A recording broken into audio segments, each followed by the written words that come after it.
नमस्कार, मैं हूं राजेश कुमार और आप देख रहे हैं लोकवाणी।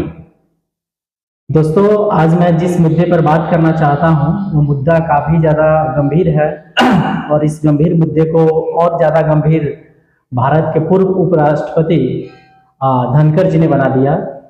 अभी पिछले हफ्ते धनखड़ जी जो है राष्ट्रपति पद पर बने हुए थे। पूरा दिन हाउस चला और हाउस चलने के बाद जो है धनखड़ जी अचानक शाम में अपने पद से इस्तीफा दे देते हैं। इन सभी मुद्दों पर बात करने के लिए हमारे साथ हमारे चैनल के मुख्य ऑर्गेनाइजर एम.के. सराफ है।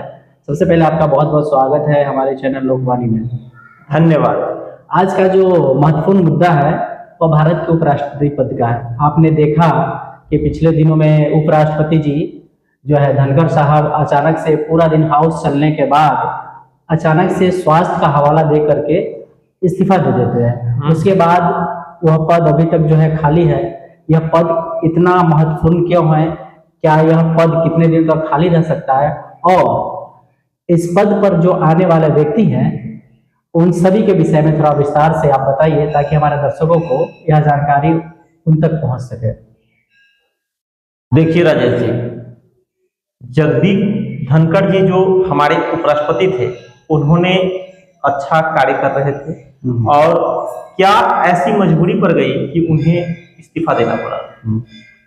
उन्होंने उनका स्वास्थ्य उतना खराब नहीं था, फिर भी उन्होंने स्वास्थ्य के हवाला देकर के इस्तीफा दिया और इस्तीफा देकर के उन्होंने स्वास्थ्य के कारण बताया और इस्तीफा देकर के चले गए। इसके बाद बीजेपी की तरफ से बहुत सारी ये बात कही गई, जैसे बीजेपी के जेपी नड्डा साहब हो गए, नरेंद्र मोदी जी, देश के गृह मंत्री अमित शाह जी के द्वारा बहुत सारे बात कही गई, लेकिन ऐसा लग रहा था कि बिहार के मुख्यमंत्री नीतीश कुमार जी को उपराष्ट्रपति बनाने की बात हो रही थी। सोशल मीडिया में भी ऐसी चर्चा थी, नेशनल टीवी पर भी ऐसी चर्चा थी, लेकिन ऐसा नहीं हुआ। धनखड़ जी कुछ बीजेपी के रह करके बीजेपी के बारे में कुछ जैसे किसान के मुद्दे हो ऐसे मुद्दे पर बात करते थे, तो शायद ये उनको नागवार गुजरा। यहाँ पे मैं एक मिनट आपको रोकना चाहूंगा।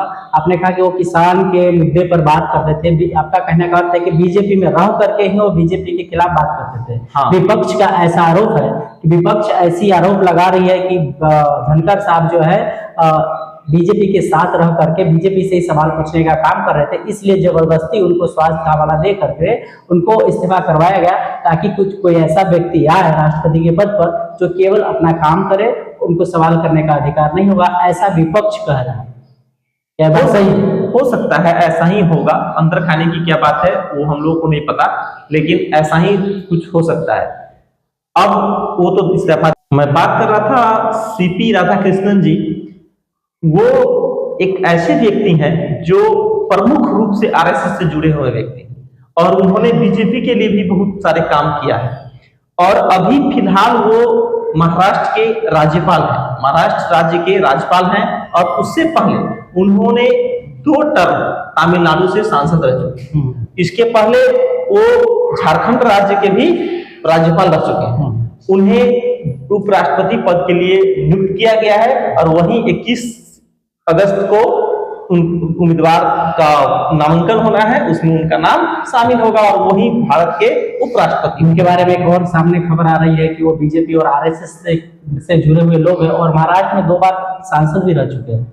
महाराष्ट्र में सांसद, तमिलनाडु के सांसद, तमिलनाडु में 2 बार वो सांसद भी रह चुके हैं और बीजेपी और आरएसएस से उनका काफी ज्यादा घनिष्ठ संबंध है और बीजेपी ऐसा चाह भी रही थी, ऐसा विपक्ष का कहना है कि ऐसे लोग हो जो हमारे हैंड के लोग हो, वो हमारे अपने लोग हो, जो हमारी बातों को समझे, हमारी विचारधाराओं को समझे और हमसे जो है हमारे सवाल, हमारे काम करने के तौर तरीका पर जो है कोई सवाल प्रश्न चिन्ह खड़ा नहीं करे, ऐसा विपक्ष का मानना है। क्या ये बात सत्य है? सत्य है, क्योंकि बीजेपी चाहती है हर राज्य में कोई भी मुख्यमंत्री हो या कोई डिप्टी सीएम हो या हमारे राष्ट्रपति हो या उपराष्ट्रपति हो, वो हमारे फेवर का हो ताकि वो हमारे लिए बात करे, वो हम पर सवालिया निशान खड़ा न करे। कितना महत्वपूर्ण होता है एक उपराष्ट्रपति का पद, थोड़ा इसके विषय में बताइए ताकि बहुत सारे लोग, बहुत सारे बच्चे जो है जनरल कंपटीशन का भी तैयारी करते हैं और एसएससी वगैरह वगैरह का तैयारी कर रहे हैं। उपराष्ट्रपति का पद जो होता है किसी देश के लिए कितना ज़्यादा महत्वपूर्ण होता है, इसके विषय में थोड़ा आप अपने हिसाब से बताइए। देखिए रजत जी, देश का सबसे सर्वोच्च नागरिक और पहला नागरिक राष्ट्रपति होते हैं, जो हमारे भारत देश के द्रौपदी मुर्मू जी। और दूसरा जो सर्वोच्च नागरिक का पद होता है वो उपराष्ट्रपति का होता है। उपराष्ट्रपति जो अभी खाली है, लेकिन वो सीपी राधाकृष्णन जी उपराष्ट्रपति हमारे देश के नए उपराष्ट्रपति होंगे। और रह गई बात ये पद कितना महत्वपूर्ण होता है, तो ये पद महत्वपूर्ण होता है कि जब राष्ट्रपति की आकस्मिक निधन हो या राष्ट्रपति के कोई बीमार हो, लंबी बीमारी के कारण ग्रसित हो, तो उस समय उनका सारा कार्यभार उपराष्ट्रपति ही करते हैं। और दूसरी बात, ये राज्यसभा के पदेन सभापति भी होते हैं और ये राज्यसभा में सभापति के कार्य को क्रियान्वित करते हैं।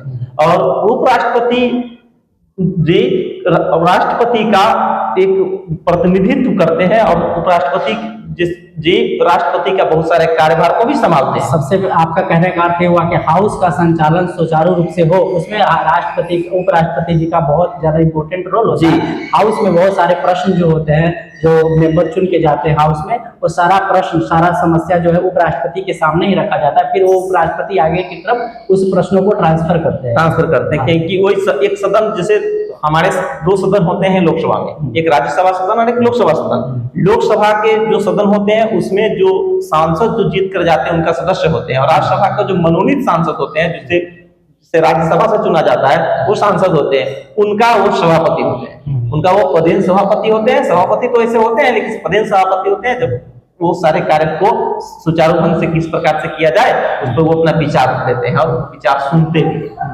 विचार सुनने के बाद उस सारे विचारों को, सारे समस्या को वो आगे हाउस को आगे की तरफ बनता है, लेकर जाते हैं। अगर कोई नया कानून बनता है, अगर देश में मान लीजिए कोई कानून लेकर पार्लियामेंट में जो है प्रधानमंत्री जी को कोई कानून में संशोधन करना है या कोई नया कानून लेकर आना है, उसमें उपराष्ट्रपति जी का क्या रोल होता है? उसमें उपराष्ट्रपति जी का रोल उसमें नहीं होता है, उसमें राष्ट्रपति जी का रोल होता है। कोई जो नया कानून बनता है उसपे राष्ट्रपति जी का सिग्नेचर बहुत जरूरी होता है, क्योंकि दोनों सदन से पास होकर के वो फाइल राष्ट्रपति के पास जाते हैं, राष्ट्रपति जी उस पर साइन करते हैं, वो कानून बन जाता है।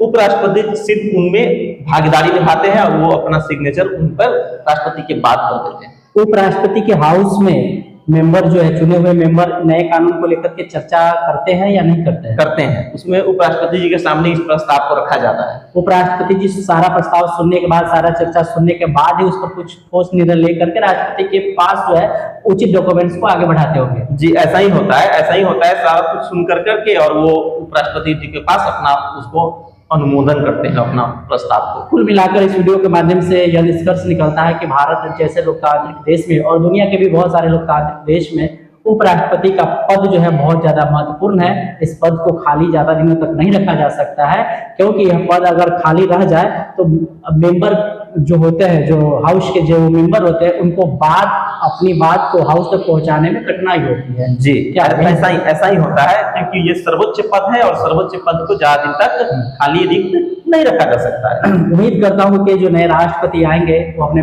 हाउस का संचालन बढ़िया तरीका से करेंगे और सब हाउस के सभी मेंबर का जो है बात पूरा तरीका से सुनेंगे, ताकि हमारे देश में दोबारा ऐसा कभी स्थिति नहीं आए कि कोई उपराष्ट्रपति दिन भर हाउस चलाए और शाम में अचानक से इस्तीफा दे दे। उम्मीद करता हूं कि ये वीडियो आप लोगों को अच्छा लगेगा। अच्छा लगे तो हमारे फेसबुक पेज को फॉलो कर ले और यूट्यूब पर देख रहे हैं तो हमारे चैनल को सब्सक्राइब कर ले। धन्यवाद। आप देख रहे थे लोकवाणी सीतामढ़ी बिहार।